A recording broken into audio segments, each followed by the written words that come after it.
Senior citizen हमारे देश की आबादी का करीब करीब 10% है। कोविड-19 के चलते जो सबसे बड़ा हॉस्पिटलाइजेशन के खर्चों में प्रभाव पड़ा है वो सीनियर सिटीजन के ऊपर पड़ा है। ऐसे माहौल में सीनियर सिटीजन के लिए मेडिक्लेम पॉलिसी बहुत जरूरी हो जाती है।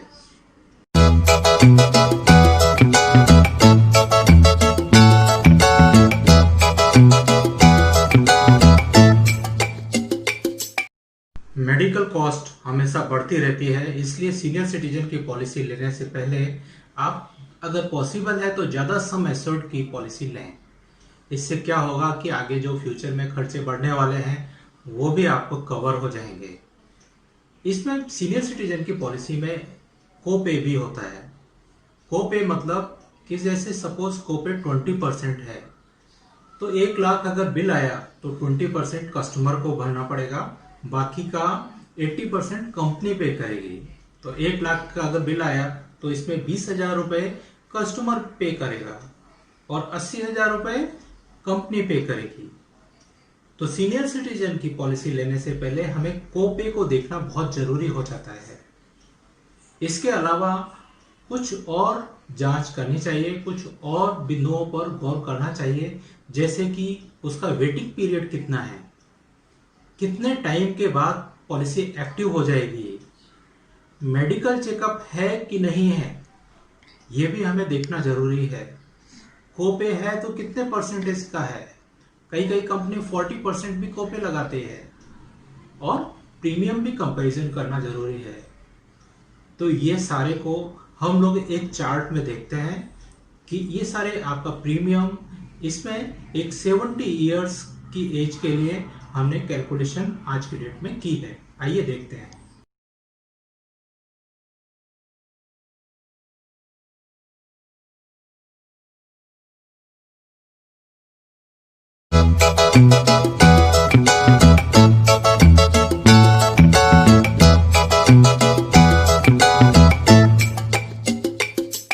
आज के समय कम से कम 5 लाख का सम एश्योर्ड सीनियर सिटीजन को लेना बहुत जरूरी है।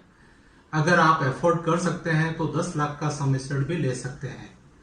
अगर कोई फाइनेंशियली प्रॉब्लम है तो आप ऐसा कर सकते हैं 3 लाख का सम एश्योर्ड ले लीजिए और उसके साथ एक टॉप अप पॉलिसी ले लीजिए।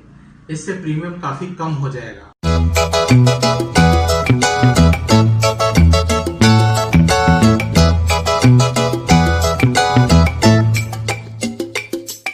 सीनियर सिटीजन के लिए कई कंपनी स्पेसिफिक पॉलिसी देती है, जैसे कि star health, new India assurance, Bajaj alliance, HDFC Ergo आदि कंपनी।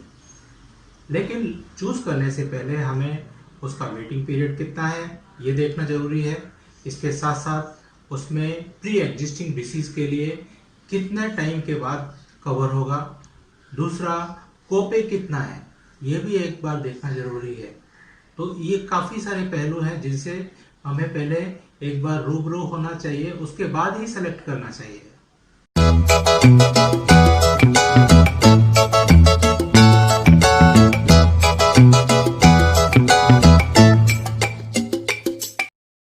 सीनियर सिटीजन के लिए मार्केट में स्पेसिफिक सीनियर सिटीजन पॉलिसी भी है और एक रेगुलर पॉलिसी भी है। तो क्या लेना बेहतर है? अगर आप प्रीमियम को अफोर्ड कर सकते हैं तो रेगुलर पॉलिसी लेना बेहतर है, क्योंकि उसमें कोपे नहीं होता है और उसमें कुछ एक्स्ट्रा फीचर्स भी होते हैं, जैसे कुछ बेड चार्जेस का कोई कंपल्सन नहीं है। तो अगर आप अफोर्ड कर सकते हैं तो रेगुलर पॉलिसी लीजिए, अगर नहीं कर सकते हैं तो सीनियर सिटीजन स्पेसिफिक पॉलिसी ही लेना बेहतर है।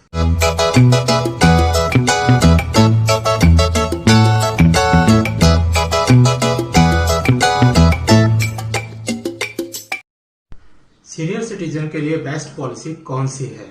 तो मेरी राय के हिसाब से कि अगर इसमें 2 फैक्टर आते हैं कि अगर एक तरफ एज 65 से कम है और एज 65 से ज्यादा है। अगर एज 65 से कम है तो हाल ही में भारत सरकार ने एक पॉलिसी लॉन्च की है जो कि लगभग सभी कंपनी के पास है, आरोग्य संजीवनी पॉलिसी।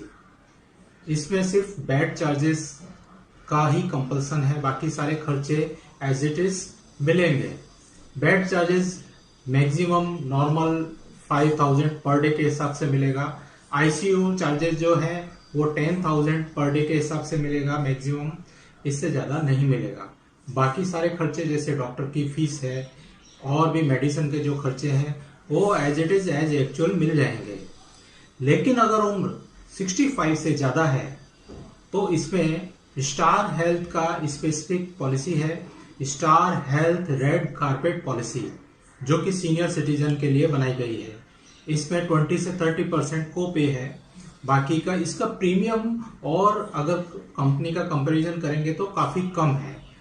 तो थोड़ा बहुत हम लोग को पे दे सकते हैं, लेकिन मैक्सिमम जो एक्सपेंस है, मैक्सिमम जो खर्चे हैं वो हमें मिल जाएंगे। तो माय फ्रेंड्स, अगर आपको कस्टमाइज प्रोडक्ट चाहिए और उसके साथ साथ प्रोमिनेंट सर्विसेज भी चाहिए तो डिस्क्रिप्शन बॉक्स में मेरे कॉन्टैक्ट डिटेल्स दिए हुए हैं, आप उन पर संपर्क कर सकते हैं। I value and respect your opinion. Thank you for your time today. Thanks.